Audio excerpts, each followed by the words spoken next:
Bonjour. Merci d'être là donc, pour la poursuite de ce cours. On a passé 2 séances avec du climat, du CO2, du climat, des climatologues.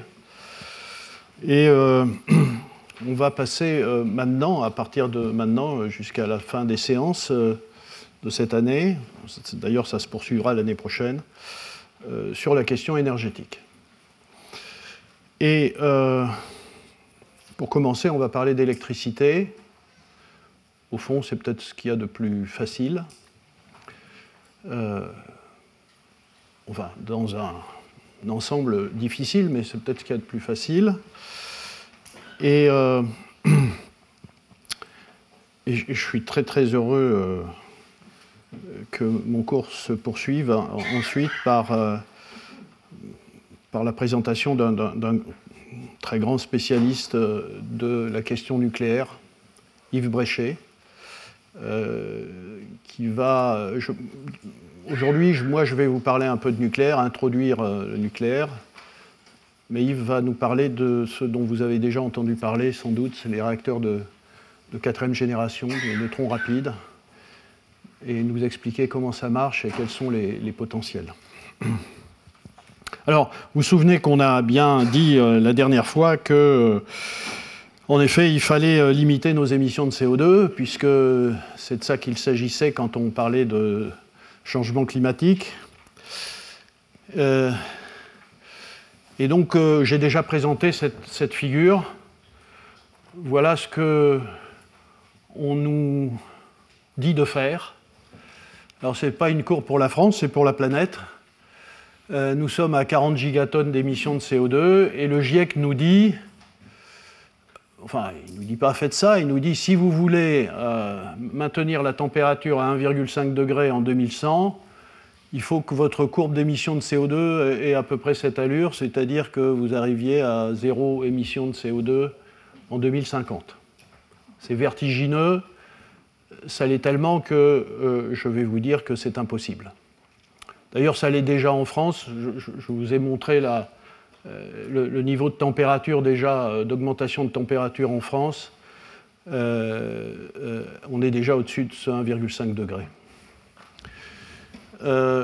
Souvenez-vous, enfin pour ceux qui étaient là, que François-Marie Bréon nous avait rappelé que ce zéro carbone devait tenir compte aussi des puits de carbone. Hein. Puits de carbone naturels, mais artificiels, c'est-à-dire tout ce que peut faire l'homme pour voilà, enlever du CO2 de l'atmosphère.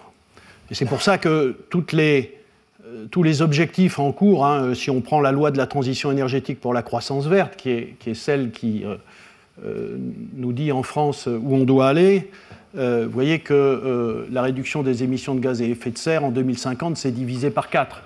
Ce n'est pas réduit à 0, parce qu'on inclut les puits de carbone. Hein. Il faut avoir ça en tête. Et c'est pareil pour Fit for 55, qui est l'objectif de la Commission et du Parlement européen. C'est réduire les émissions de gaz à effet de serre de 55% en 2030. Bon, c'est à peu près le milieu de la courbe. Hein. Si ça, c'est à peu près linéaire.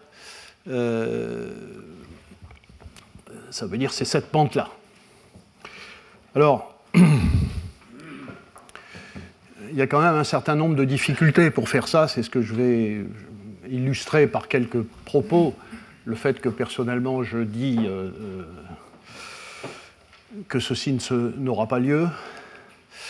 J'ai fait une liste, mais on pourrait la multiplier. C'est évidemment que ce sera très très difficile de se passer complètement des énergies fossiles, que tout un tas de pays, et sans doute les plus nombreux, vont continuer à les utiliser, que la population mondiale va augmenter, on l'a dit la dernière fois, et que donc la quantité d'énergie va augmenter, que tous les véhicules ne seront pas électriques, il y aura tout un tas de mobilités qui ne seront pas électriques, et puis par ailleurs, on aura l'occasion de le dire, un véhicule électrique n'est pas zéro carbone. Donc ce n'est pas parce qu'on passe du véhicule thermique à l'électrique qu'on a zéro carbone. nous aurons des besoins massifs de carbone encore, hein, je le montrerai. Tout ne sera pas électrique. Il est impossible d'imaginer un monde où toute l'énergie serait électrique. Et puis, comme on a en projet de construire des tas de choses à très grande échelle, hein, pour la France des réacteurs nucléaires, et pour tout le monde des parcs éoliens, des parcs solaires, évidemment, tout cela va demander à très court terme des quantités massives d'énergie. À un moment donné, on n'aura pas que des énergies bas carbone, et des matériaux, et massivement des matériaux qui sont très émetteurs, parmi les plus émetteurs des matériaux, ciment, acier, etc.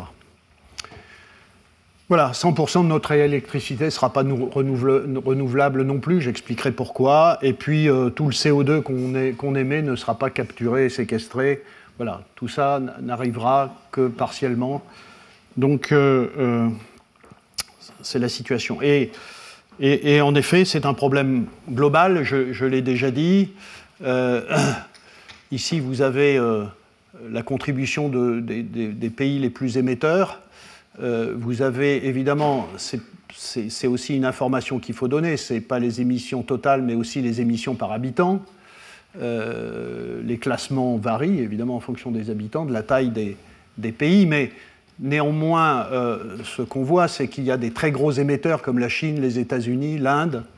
L'Allemagne est le plus gros producteur européen, plus gros émetteur. Et je reviendrai là-dessus tout à l'heure, mais la France, c'est à peu près 0,8% des émissions de CO2 mondiales, et j'expliquerai le plus 1% tout à l'heure. Et donc, voilà,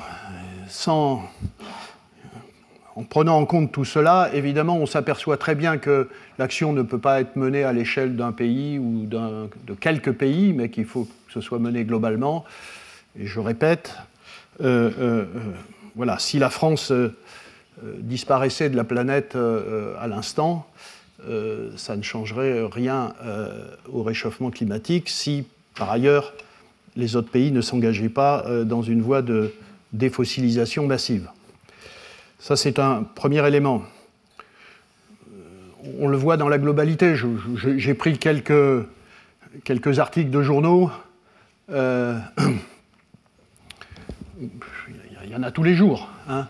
Vous voyez, le Niger table sur l'énergie pour doper sa croissance, donc il mise sur ses réserves de pétrole. La Chine multiplie les projets de centrales à charbon. Il y a l'équivalent de 2 grandes centrales à charbon par semaine en Chine.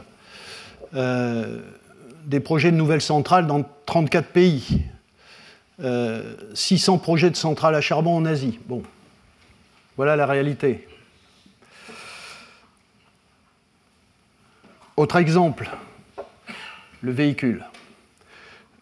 Aujourd'hui, il y a 1 milliard de véhicules sur la planète, et en effet, le basculement vers le véhicule électrique, 1 milliard de véhicules thermiques, hein, bien sûr, le basculement vers le véhicule électrique est parti, et vous avez des études prospectives de ce type-là, ici c'est Bloomberg, NF, qui montrent qu'en 2040, on pourrait arriver à 500 millions, à peu près 500 millions de véhicules électriques. Formidable, c'est une vraie révolution.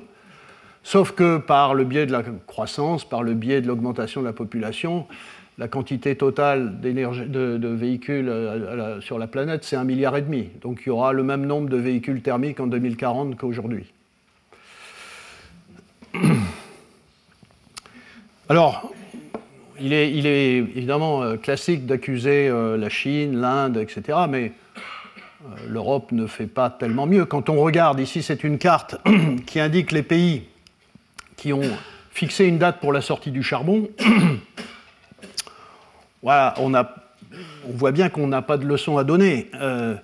Ici, vous avez en rouge, en noir, vous avez tous les pays qui n'ont pas encore fixé de date de sortie. En rouge, vous avez l'Allemagne, d'ailleurs, là-dedans, 2038. Vous avez tous les pays qui ont prévu de le faire assez tard, et puis vous avez tout un tas de pays qui ne l'ont pas encore fait parce que ça s'étale entre 2024 et 2030. Donc il y a encore du charbon en Europe.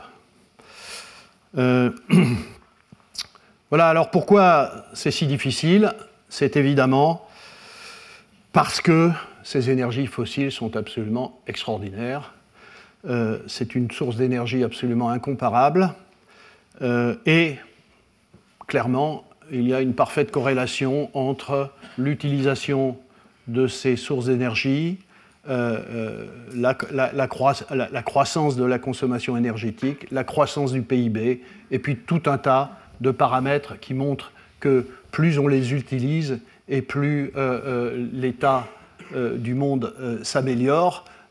Ici, c'est des corrélations entre PIB, espérance de vie, population, énergie. Vous voyez, tout ça va ensemble. Et ici, vous avez par exemple une courbe qui montre très clairement que l'espérance de vie est fonction de la consommation d'énergie. Alors, il y en a qui exagèrent, ici, le Qatar, par exemple, qui pourrait consommer moins. Mais on voit très bien que l'espérance de vie est très faible pour les pays qui consomment le moins d'énergie. Alors, j'ai déjà montré cette image, deux hommes préhistoriques qui discutent et qui disent il y a quelque chose qui est étrange. Notre air est propre, l'air qu'on respire est propre, l'eau est pure, on fait plein d'exercices, tout ce qu'on mange est bio en quelque sorte, et pourtant on ne dépasse pas l'âge de 30 ans. Voilà, c'est parce qu'aujourd'hui nous avons ces énergies qui nous permettent en effet de vivre mieux. Alors, ça c'est assez intéressant, ça vous explique pourquoi ces énergies fossiles sont si formidables. Ici, si vous rapportez la densité d'énergie volumétrique, la quantité d'énergie par unité de volume sur la quantité d'énergie par unité de masse, évidemment, ce qui est le mieux, c'est ce que vous allez trouver en haut à droite. Le plus d'énergie dans le plus petit volume et dans la plus petite masse. Et là, qu'est-ce qu'on trouve? On trouve nos fossiles, nos énergies fossiles, et tout le reste est beaucoup moins bon. Voilà. L'hydrogène, le fameux carburant du futur, enfin ça fait 30 ans qu'on l'appelle le carburant du futur, est formidable en termes de densité d'énergie par unité de masse. Par contre, c'est un gaz, donc par unité de volume, c'est mauvais. Et les batteries, c'est le pire de tout. Sa densité d'énergie par unité de volume et de masse est très très faible, se retrouve complètement dans l'autre extrême. Et puis, cette question de décroissance dont on nous parle, c'est évidemment un problème de riches, puisque, évidemment, il y a tout un tas de gens qui vont arriver, de nouveaux qui vont arriver sur la planète, pas loin de 2 milliards, et comme je l'ai dit la dernière fois, essentiellement en Afrique, mais il y a toujours 700 millions de personnes sans électricité, il y a 4 millions de personnes par an qui meurent de maladies imputables au manque d'énergie, il y a 1,6 milliard de personnes qui n'ont pas accès à l'eau potable, et ça demande de l'énergie pour avoir accès à l'eau potable.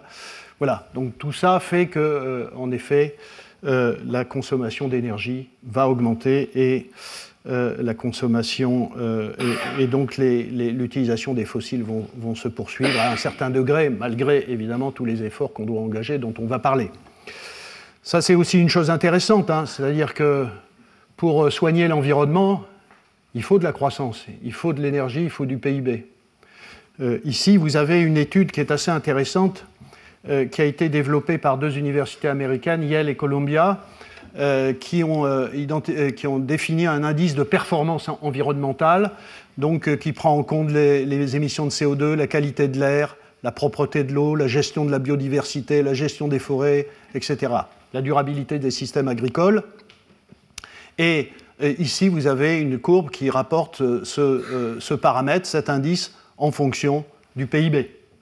Et là aussi, on voit très bien que ce sont les pays riches qui ont les meilleurs indices. En effet, s'occuper de l'environnement, c'est aussi un problème d'énergie. Et la France est 12e dans ce classement. Dernier élément qui montre à nouveau pourquoi nous avons besoin d'énergie. C'est un autre index, Human Development Index de l'UNESCO, qui prend en compte l'espérance de vie, la durée de vie en bonne santé, la connaissance, l'éducation, et puis le niveau de vie.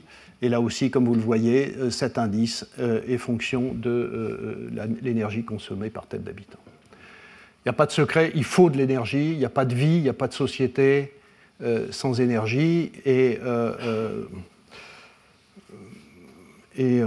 faire croire que la solution est uniquement dans la décroissance, ça pose un problème de mon point de vue. Alors parlons de l'électricité. Voilà le type de scénario qu'on peut voir dans tout un tas d'études. La réponse est là, oui, et, nous n'allons pas vers de la décroissance de consommation d'énergie à l'échelle de la planète, mais vers une croissance tout à fait significative. C'est la courbe en noir ici. Et l'électricité suit. Mais il y a tout un tas de scénarios qui, évidemment, indiquent, et c'est assez probable, que la consommation d'électricité va augmenter à un taux plus rapide que la consommation d'énergie globale. Le monde sera plus électrifié demain, c'est sans aucun doute. Alors pourquoi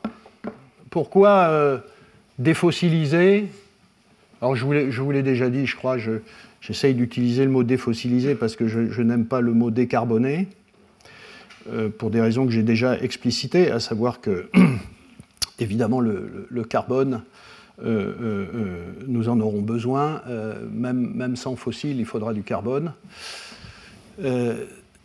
Donc défossiliser, c'est électrifier, tout simplement parce que si la question est de se débarrasser du charbon, du gaz naturel, du fuel, du pétrole, dont vous avez ici les chiffres d'émissions de CO2 en grammes de CO2 par kilowattheure d'électricité produite, s'il s'agit de remplacer, il faut trouver les autres sources d'énergie qui peuvent les remplacer. Et quand on regarde ce qu'on a sous la main, eh bien on a à nouveau éolien, solaire, hydraulique, nucléaire, et tout ça est électrique.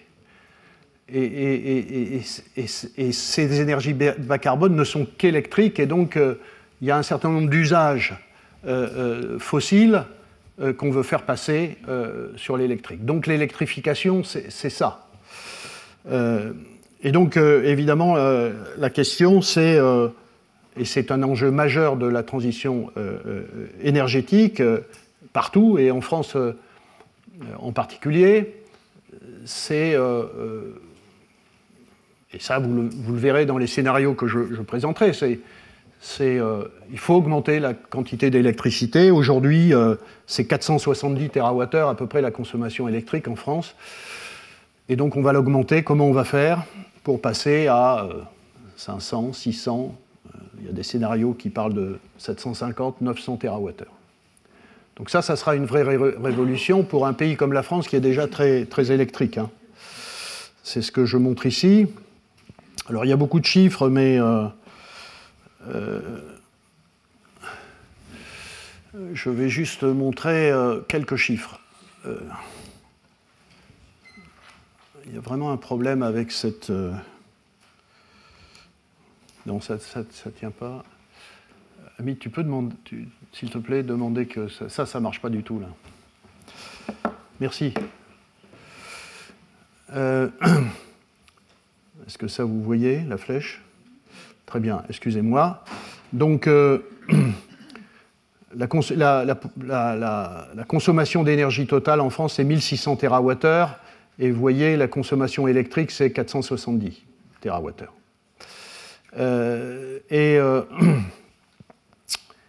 Et en France, sur l'ensemble de l'énergie, il y a à peu près 60% qui revient aux fossiles. C'est évidemment beaucoup moins que la moyenne mondiale, dont on a dit qu'elle était à peu près à 80. Et puis si on regarde la partie électrique uniquement, eh bien, ce dont on s'aperçoit, c'est que d'abord la production est plus grande que la consommation. Donc Enfin, ça, c'est les chiffres 2019. 2022 a été un peu particulier, mais on peut en discuter. Mais en situation normale, la France est exportatrice d'électricité. Pardon. Et où est-ce que c'est là? Et peut-être revenir ici, quand on regarde cette production électrique, ici c'est les chiffres de 2021, eh bien on s'aperçoit que pratiquement la France se retrouve dans une situation parfaitement idéale avec plus de 90% de son électricité qui est, alors on dit décarbonée, mais qui n'est pas totalement décarbonée, puisque vous avez vu ici que ce n'est pas zéro les grammes de CO2 par kilowattheure pour ces énergies à la fois renouvelables et nucléaires. Ce sont des énergies, appelons-les bas carbone. Et donc, c'est une sorte d'exploit quand on le compare à d'autres pays dans le monde. Et cette performance, elle est facile à comprendre de la courbe qui est à droite ici, que j'ai déjà peut-être montré, qui montre la corrélation que vous trouverez parfaitement évidente. En bleu, vous avez les émissions de CO2 par kilowattheure électrique. Et ça ne marche pas, ça. Merci. Par kilowattheure électrique, donc vous voyez que ça monte quand on part de la Norvège jusqu'à l'Afrique du Sud. Et ce qu'on voit avec les barres verticales, c'est que plus vous avez de couleur marron, ça veut dire que plus on utilise de fossiles pour produire de l'électricité et plus vous émettez de CO2. Et à l'inverse, à gauche, plus vous avez en bleu de l'hydroélectricité, merci, ou du vert, et c'est le nucléaire, eh bien, vous avez les pays les plus vertueux en termes d'émissions de CO2 par kilowattheure, et on y retrouve la Norvège. La Norvège est le champion, parce que c'est essentiellement de l'hydroélectricité, et vous avez la Suède, la Suisse et la France, c'est l'autre pays très particulier qui a beaucoup de nucléaire. Et voilà comment la France se retrouve avec de faire partie des pays vertueux en termes d'émissions de CO2 pour sa partie électrique. C'est rarement dit, donc j'en profite pour le dire. Et de fait, je voudrais dire quand même très très clairement que, je pense que Yves sera d'accord, que nous avons été obsédés par la décarbonation de l'électricité, alors que ce n'est pas le problème en France. D'accord ? Ici, bon, le tableau n'est que...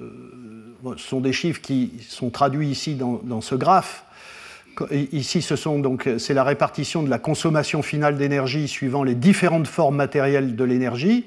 Donc en noir, vous avez ce sont les fossiles, et en bleu, c'est les sources décarbonées. Vous voyez que, c'est ce que je viens de dire, la partie électrique est totalement décarbonée, donc le problème n'est pas de décarboner l'électricité.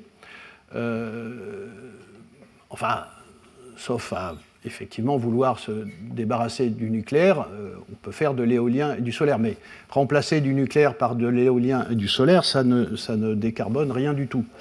Par contre, c'est ça le problème ici, c'est comment remplacer les liquides fossiles et les gaz fossiles.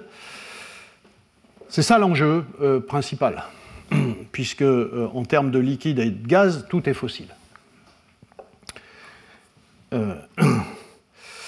Voilà, donc vous voyez ici la situation de la France. L'électricité, c'est 25%. La France est un des pays les plus électriques. Et la partie fossile, ici, c'est pour... bon, il y a un peu de fossiles dans la production d'électricité, mais voilà, toute la consommation des fossiles, c'est le chauffage, c'est le transport, c'est l'industrie, enfin, etc., etc. Donc c'est ça qu'il faut décarboner aujourd'hui, c'est pas tellement l'électricité. Et donc, au fond, tous les schémas, c'est... alors, il faut probablement diminuer la consommation de ces liquides et de ces gaz. Ça, c'est, appelons-le sobriété, si vous voulez, enfin, efficacité énergétique, etc. C'est augmenter la part décarbonée des liquides et des gaz. Alors on pense à tout ce qui vient de la biomasse, biocarburants, biogaz, etc., même s'il faudra faire attention à ce que ces biogaz et ces biocarburants soient bien décarbonés, ce qui est, enfin, soit décarbonés en effet, ce qui n'est pas tout le temps le cas. Et par ailleurs, il faut électrifier tout un tas d'usages et donc augmenter la part électrique et électrifier tout un tas d'usages qui impliquent de l'utilisation de fossiles et liquides ou gaz. Donc je trouve que ce schéma qui a été élaboré par Dominique Grand, que vous entendrez à la dernière séance, est tout à fait parlant parce qu'il montre exactement ce qui doit être fait. Alors, dans le camp de la France, je voudrais aussi mentionner cela, puisque vous savez, tout à l'heure, j'ai montré 0,8% plus 1%. Alors, en fait, quand on regarde les émissions de CO2 de la France, on s'aperçoit de la chose suivante, c'est qu'elle est divisée en deux, la partie bleu clair et la partie bleu foncé. Et qu'est-ce que c'est? La partie bleu clair, c'est la partie des émissions de CO2 liées à l'utilisation de choses qu'on produit en France. Et en foncé, c'est la partie des produits qu'on consomme en France, mais qu'on produit ailleurs, et donc qui émettent ailleurs, mais dont nous devons raisonnablement prendre en compte pour avoir une véritable idée de ce qu'est les émissions françaises. Et ce qu'on voit très directement ici, c'est que la partie territoriale diminue. Et souvent, les gens ne parlent que de celle-là en disant « formidable, la France diminue ses émissions de CO2 ». En fait, globalement, ça ne bouge pas beaucoup, comme vous le voyez ici, parce que le total est à peu près stable. C'est tout simplement parce qu'on consomme de plus en plus de choses qui sont produites ailleurs et dans des pays très émetteurs, comme la Chine, par exemple. De sorte que, évidemment, ceci est le résultat de cette réalité-là. La France est un pays qui se désindustrialise, qui exporte ses activités, et ça se traduit, et je vous invite à lire ce livre là, de Nicolas Dufour qui s'appelle « La désindustrialisation de la France ». Voilà, on voit la part de l'industrie dans la valeur ajoutée du pays. Voilà la France. On peut comparer à l'Allemagne qui est relativement stable. La France est un pays qui se désindustrialise. On a perdu massivement des usines, on a perdu massivement des emplois, et ça, évidemment, c'est à prendre en compte. On ne peut pas se satisfaire de résultats de baisse des émissions de CO2 territoriales parce qu'on a désindustrialisé la France. Autre chose qui est important pour notre pays, c'est qu'évidemment, nous sommes totalement dépendants de ces fossiles. Ça, je crois que je l'ai montré la dernière fois, mais vous voyez... La facture énergétique, nous achetons tout notre pétrole et tout notre gaz ailleurs. C'est autour, ça varie évidemment, mais bon, je trace une ligne ici, c'est à peu près 40-50 au maximum milliards d'euros. Et quand vous voyez le déficit de la balance commerciale, vous voyez que ça varie entre 40 et 60, avec un record en 2021 et encore pire en 2022, je vais le montrer. Vous voyez, 163 milliards en 2022, c'est une catastrophe. Mais ce que vous voyez là, c'est que, effectivement, si nous n'avions plus cette dépendance vis-à-vis des fossiles, si nous pouvions nous en débarrasser, évidemment, ça aurait un impact colossal sur notre balance commerciale. Alors, la dernière raison, évidemment, pour s'attaquer à ce problème des fossiles, c'est également que même si nous devions rester longtemps à utiliser ces fossiles, ce sont des sources d'énergie qui ne sont pas infinies. Et donc, la Terre n'en contient pas une quantité infinie, et il y a un moment donné où ça sera difficile de récupérer le pétrole, le gaz. Alors quand, je ne peux pas vous le dire, c'est très difficile d'avoir des chiffres qui indiquent très clairement de quoi il s'agit. On a parlé régulièrement du peak oil, hein, du pic de pétrole, mais il continue de se déplacer avec le temps. Mais voilà, il y a tout un tas d'études. Ici, j'ai pris des courbes venant du Shift Project qui qui insiste beaucoup là-dessus, effectivement, il y aura à un moment donné une perte de production de ces fossiles, et ça voudra dire qu'il y aura une tension sur ces ressources, et il faudra donc en effet les remplacer. C'est donc une autre raison importante. Et évidemment, je rajoutais ici qu'il peut y avoir d'autres raisons. On l'a vécu cette année, enfin en 2022, d'autres raisons pour lesquelles il sera urgent de remplacer ces fossiles dès lors que nous sommes en conflit avec des pays qui sont des fournisseurs. Pareil pour le gaz, je n'en dis pas plus. Alors, voilà, donc c'est quoi la transition énergétique ? De façon très simple, c'est ça. C'est dans une situation où on a, ici c'est en rouge, vous avez l'électricité, la partie non électrique. Donc la première chose qui est inscrite dans une transition énergétique, c'est la diminution totale, la diminution de la consommation totale d'énergie. La question, c'est évidemment de savoir de combien. Qu'est-ce qui est raisonnable, qu'est-ce qui est acceptable dans une vision qui ne soit pas trop décroissantiste, parce que comme je vous l'ai dit, ça va poser des problèmes. Donc de combien? Est-ce que c'est de 10, de 25, de 50%? Alors si on prend ce qui apparaît aujourd'hui comme le scénario le plus accepté pour discuter de ces aspects-là, c'est-à-dire le scénario de RTE, réseau et transport de l'électricité, qui est inscrit ici. Vous voyez, nous sommes en 2020 là. Ce qui est prévu, ce qui est proposé, c'est une chute quand même considérable qui passe de 1600 à 1100 TWh, ce qui est assez considérable. Et cette consommation d'énergie se fait en même temps qu'une diminution des énergies fossiles. Et c'est ce qu'on voit ici, puisque vous voyez que la partie charbon est faible en France, donc rapidement elle disparaît. Le pétrole va totalement disparaître. Bon, c'est encore un schéma auquel je ne crois pas, mais c'est aujourd'hui le scénario de RTE. Et puis, comme vous le voyez, la partie grise ici, c'est le gaz naturel. Donc, c'est aujourd'hui gaz naturel. Demain, on ne sait pas très bien s'il y aura un peu de gaz naturel, ce que je pense, et puis d'autres types de gaz, de type biogaz en particulier. Et puis la partie la plus en gris clair, qui est déjà conséquente, c'est tout ce qui est bois, déchets, chaleur, qui devrait aussi augmenter. Voilà à peu près les scénarios sur lesquels on peut réfléchir. L'autre aspect, c'est ce que j'ai dit, c'est augmenter la part électrique dans la consommation d'énergie. Et là, la question, c'est aussi jusqu'à combien. Est-ce que ça doit être 50% ou plus, ou moins? C'est là-dessus que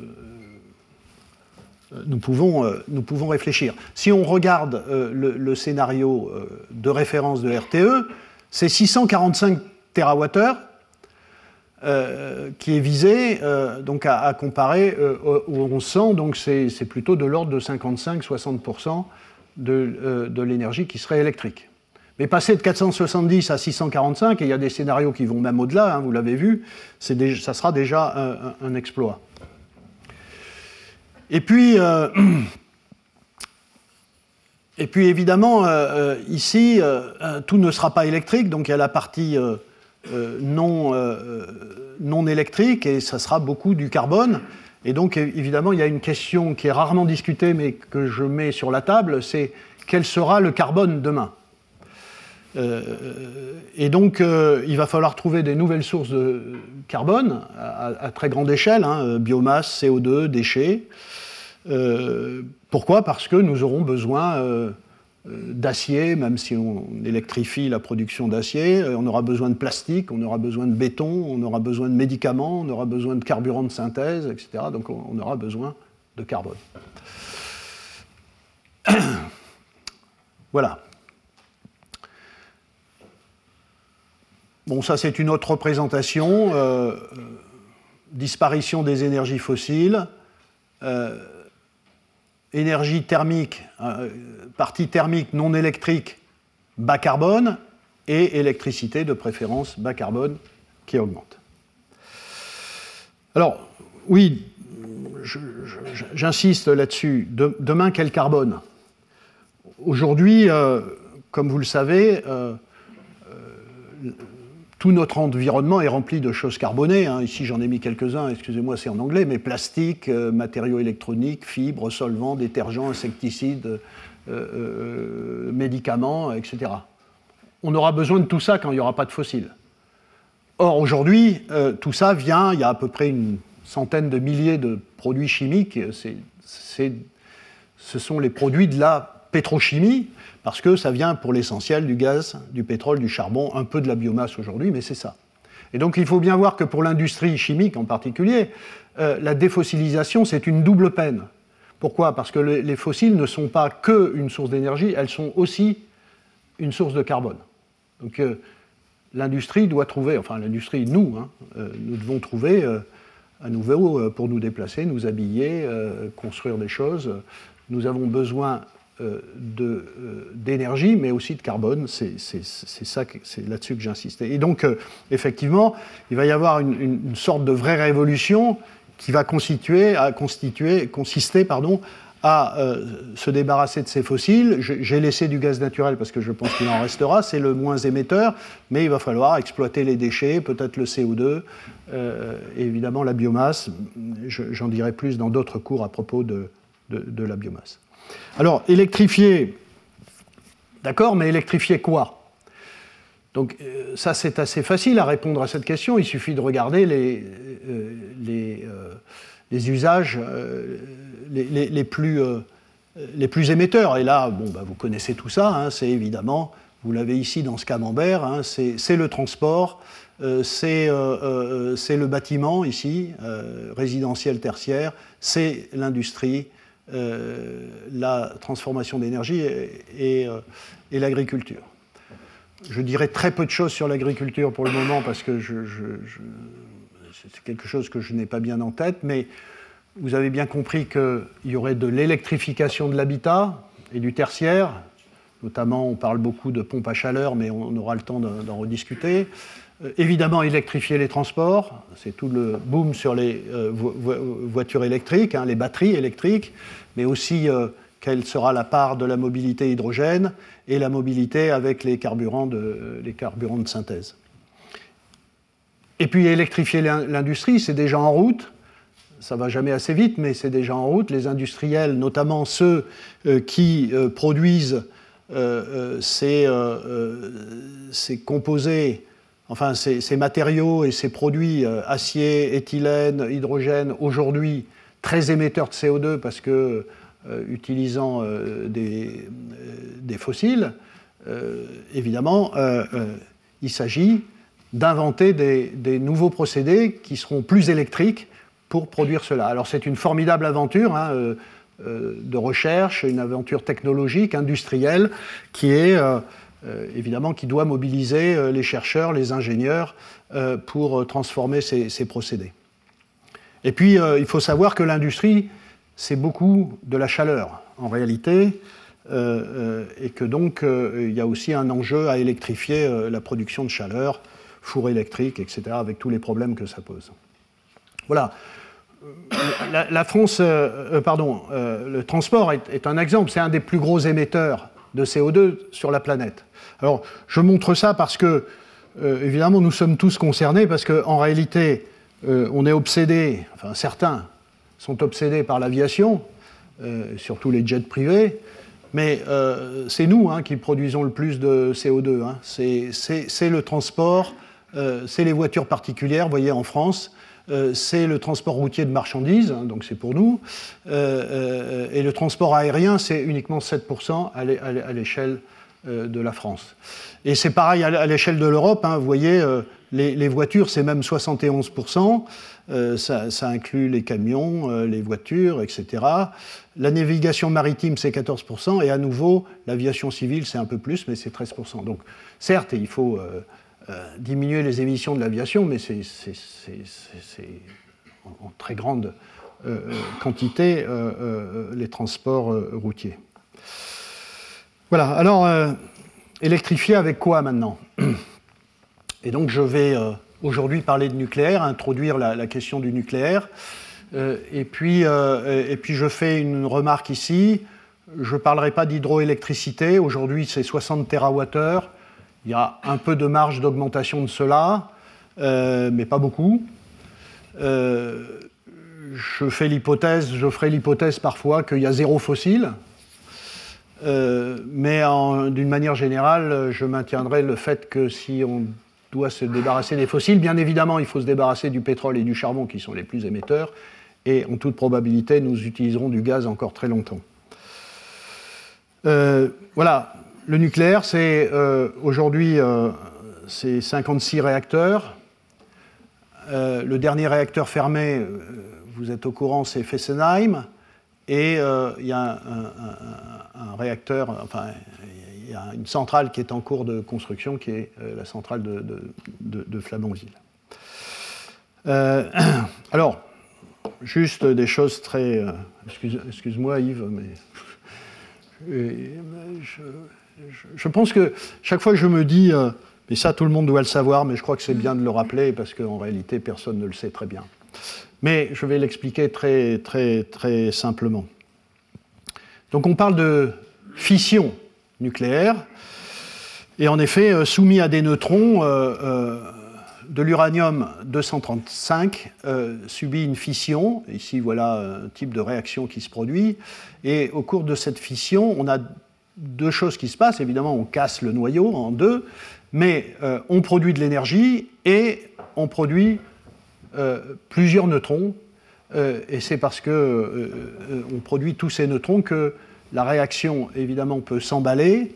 On a une réaction en chaîne, évidemment, elle doit être contrôlée, une réaction en chaîne, et donc à chaque rencontre d'un nouveau neutron avec un noyau d'uranium, on a cassure, production d'énergie et encore plus de neutrons, et c'est comme ça que ça se passe. Et donc ça se passe dans le réacteur, ici, et l'énergie produite chauffe de l'eau qui est sous pression dans un circuit primaire.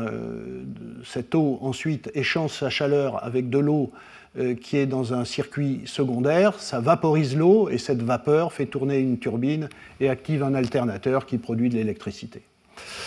Et cette vapeur est ensuite condensée par contact avec un circuit de refroidissement. Et ce circuit de refroidissement s'échauffe donc et rééquilibre sa température, en particulier au contact de l'air dans ces grandes tours qui sont qu'on appelle des aéro-réfrigérants. Et effectivement, ce qui sort de ces grandes tours, c'est de la vapeur d'eau et ce n'est pas du CO2 comme des fois on l'entend. Voilà. Alors, l'énergie nucléaire a tout un tas d'avantages et a aussi des inconvénients. D'ailleurs, d'une manière générale, il n'y a aucune source d'énergie qui n'a que des avantages. Nous avons à choisir entre sources d'énergie qui ont toutes des inconvénients. Alors, c'est une énergie de stock, hein, comme les fossiles, donc disponible toute l'année, pilotable en partie, on pourra en discuter. C'est évidemment une énergie très concentrée, donc on a une faible empreinte spatiale, c'est un avantage. C'est une industrie, l'industrie électronucléaire française est de niveau mondial, avec des compétences, avec de l'expérience, etc. Ce sont des machines qui durent longtemps. Comme vous le savez, il y a des discussions sur l'extension de la durée de vie des réacteurs. Ils ont été construits pour 40 ans, mais tout démontre dans toutes les expériences du monde qu'ils peuvent durer plus longtemps, et on discute aujourd'hui de les prolonger, les Françaises, jusqu'à 50, peut-être 60. Et il y a des pays comme les États-Unis qui vont jusqu'à 80, et je crois même, j'ai entendu parler de 100. Donc ce sont des machines qui durent longtemps. c'est une énergie bas carbone, je l'ai dite, et puis l'empreinte matériaux est faible. Alors évidemment, il y a aussi des inconvénients. Il faut une gestion extrêmement stricte de ces installations. Sans doute, Yves le dira, mais c'est l'activité humaine sur la planète qui est la plus contrôlée. Le combustible, l'uranium, est en quantité limitée, c'est une ressource minérale, il n'y en a pas des quantités infinies, mais on verra que peut-être cet aspect pourrait être traité par les réacteurs à neutrons rapides de 4e génération. Il faut évidemment gérer les déchets radioactifs. Il y a eu des accidents nucléaires, Tchernobyl, Fukushima. Et puis, en effet, construire des réacteurs, ça prend un certain temps, surtout en France d'ailleurs, récemment. Et donc, en effet, il faut avoir une politique énergétique claire pour engager sans attente, parce que c'est assez long. Voilà. Ici, c'est juste... Alors, c'est très difficile d'avoir, par exemple, des données sur les empreintes spatiales ou les empreintes de matériaux quand on compare les différentes énergies, mais j'ai trouvé ce travail, je vous suggère de le regarder, dans Scientific Reports, en 2022, qui est vraiment très très complet. Je pense que ça vaut le coup d'aller regarder ça. Et voyez ici, alors ça c'est une échelle logarithmique, ici elle n'est pas logarithmique, mais comme vous le voyez, si vous rapportez en térawattheure par kilomètre carré, vous avez ici le nucléaire qui est un peu mieux que le gaz naturel et qui est infiniment mieux que la plupart des autres sources d'énergie. Voilà. Alors, il y a les déchets radioactifs. Quelques chiffres quand même qu'il faut avoir. Nous produisons beaucoup de déchets, mais la part des déchets radioactifs que nous produisons est très faible. Vous voyez ici, nous, en France, par habitant, nous produisons 13,8 tonnes de déchets professionnels. C'est le bâtiment, l'industrie, l'agriculture, les activités de soins, etc. 350 kg par personne d'ordures ménagères. 100 kg de déchets toxiques industriels, 2 kg de déchets radioactifs, voilà, et 2 kg de déchets radioactifs. Donc vous voyez que la proportion sur l'ensemble est faible. Et par ailleurs, tout n'est pas nucléaire. La partie nucléaire, c'est à peu près 60%. Ici, vous avez la recherche, vous avez la défense, vous avez le médical. Alors, cette image est trop complexe pour la lire, mais juste vous dire que à peu près 97% du volume de ces déchets, donc la très grande majorité en volume de ces déchets,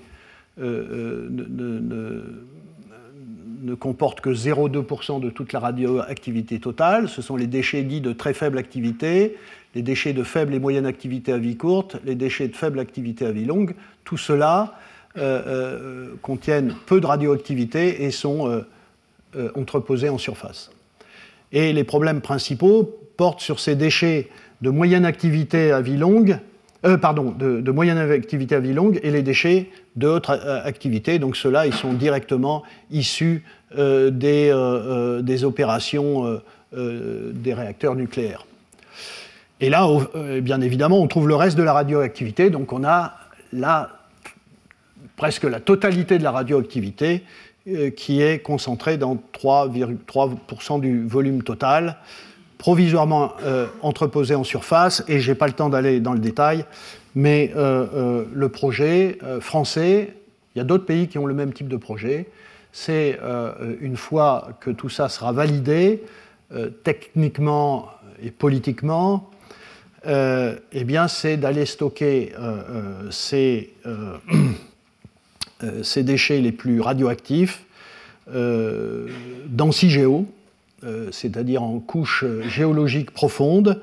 C'est une couche géologique d'argile qui a été évaluée comme stable et imperméable, qui est à Bure, donc à la limite des départements de la Meuse et de la Haute-Marne, ce sont tout un tas de cavités dans lesquelles on va entreposer ces déchets à 500 mètres en profondeur dans le sol. C'est le projet français. Actuellement, il y a un laboratoire pour tester tout ça. Ce n'est pas dans ce laboratoire qu'on va déposer les déchets.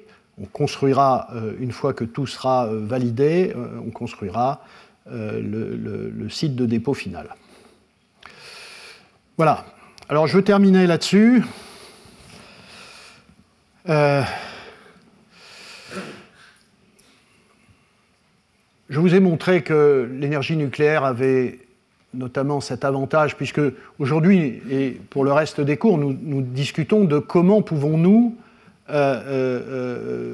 produire une énergie la plus décarbonée possible, la moins fossilisée. Et je vous ai montré que l'énergie nucléaire était l'une de ces énergies qui permettait une des sources d'énergie qui permettait de produire de l'énergie sans émettre trop de CO2. Or, on observe des choses curieuses, et en particulier, en 2015, vos représentants à l'Assemblée nationale ont voté une loi qui s'appelle la loi sur la transition énergétique pour la croissance verte dont j'ai parlé, qui indiquait l'objectif était de réduire la part du nucléaire dans le mix électrique de 70% aujourd'hui à 50%. Et quand ça a été dit en 2015, c'était projeté en 2025. Voilà le type d'objectif inatteignable, et d'ailleurs qui n'a pas été atteint et ne sera pas atteint, que des politiques peuvent proposer, et c'est dramatique, comme je vais le dire. Et la loi de programmation pluriannuelle de l'énergie qui a été votée en 2019 a confirmé cette décision, mais l'a proposée pour 2035.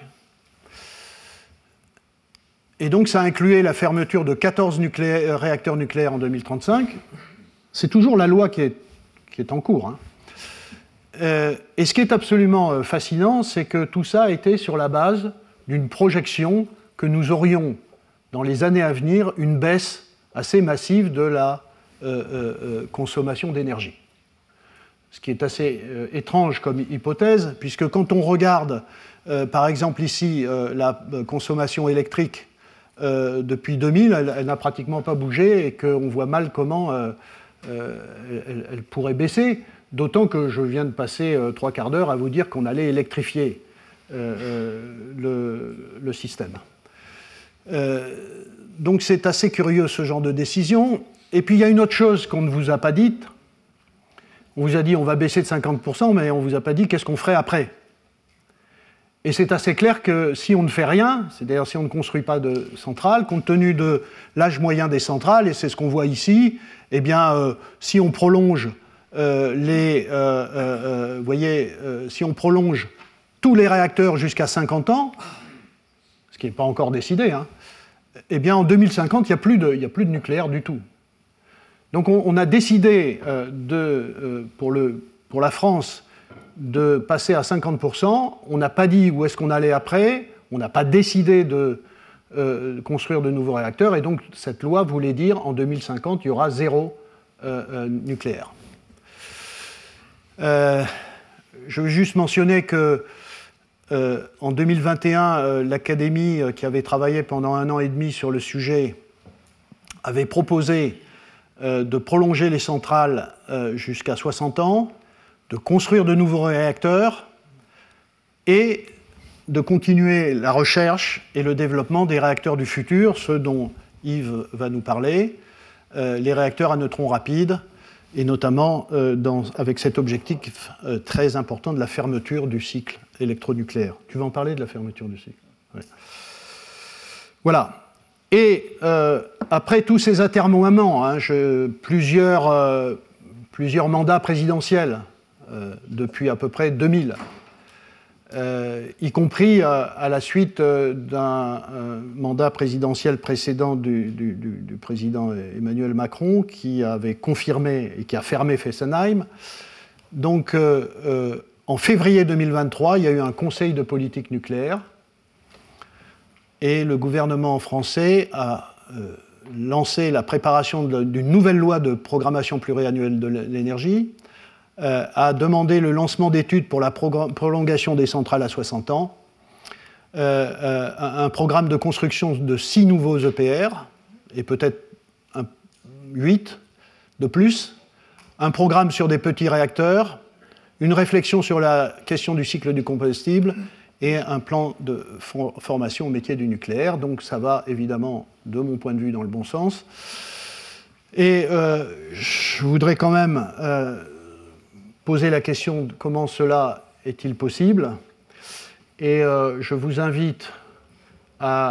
alors c'est disponible sur YouTube, par exemple, et même aujourd'hui le rapport est disponible. Donc il y a eu une commission parlementaire qui s'est posé la question de comment tout cela était possible.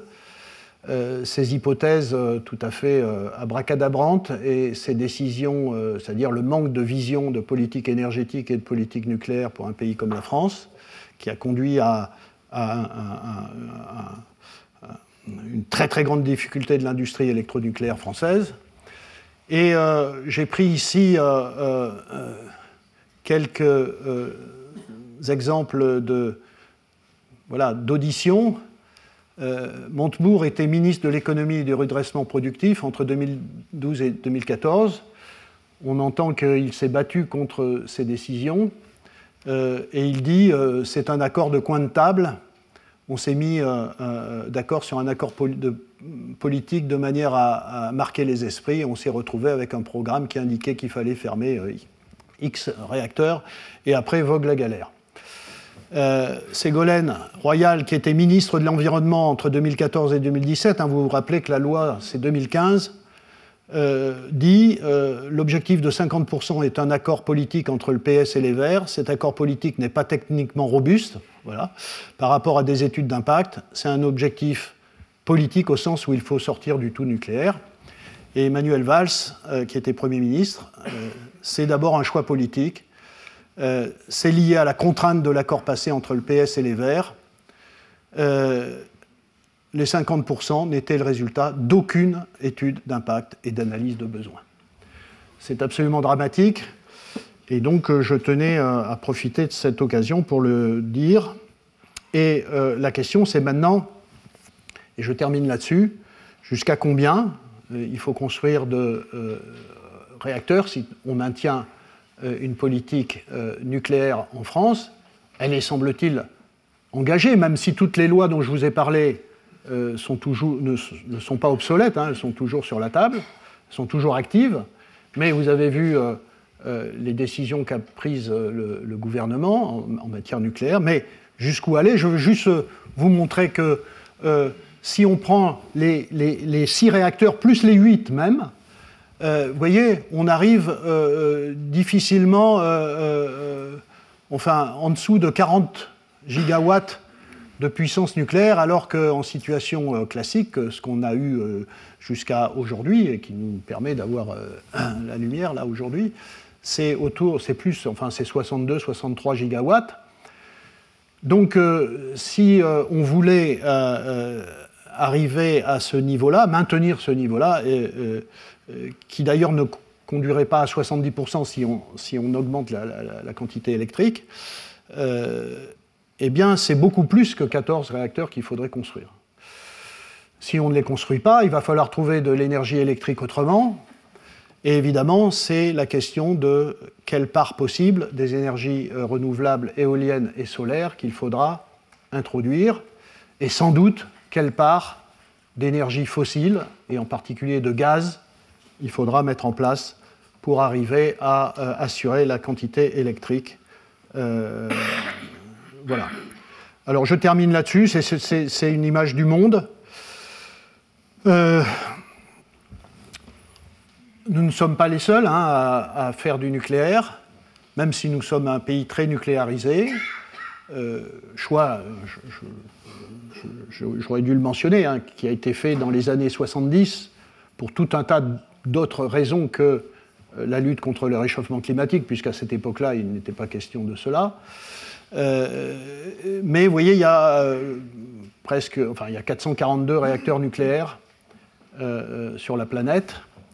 Mais ce qui est notable, c'est ces deux choses-là, à la fois qu'il y a beaucoup de réacteurs qui sont en cours de construction, et vous voyez surtout en Asie, Chine, Inde, Corée du Sud et en Russie. L'Agence internationale de l'énergie, en 2022, prévoyait que la production d'énergie nucléaire aura plus que doublé d'ici à 2050 et qu'au moins 30 pays augmenteront leur utilisation de l'énergie nucléaire. Donc tout indique que ce n'est pas qu'un problème français et que l'énergie nucléaire devra être traitée sérieusement en France, bien sûr, mais aussi dans les autres pays. Voilà, et je termine là-dessus. Si je peux juste rappeler que ces réacteurs asiatiques, pour l'essentiel, hein, vous voyez, Chine, ce sont des réacteurs qui sont beaucoup plus récents, donc ceux-là, ils vont rester longtemps, tandis que les pays de l'OCDE ont des réacteurs beaucoup plus anciens, et que donc la question de leur arrêt prochain se pose, évidemment, modulée par la capacité des gestionnaires de ces réacteurs de les prolonger ou pas. Voilà, donc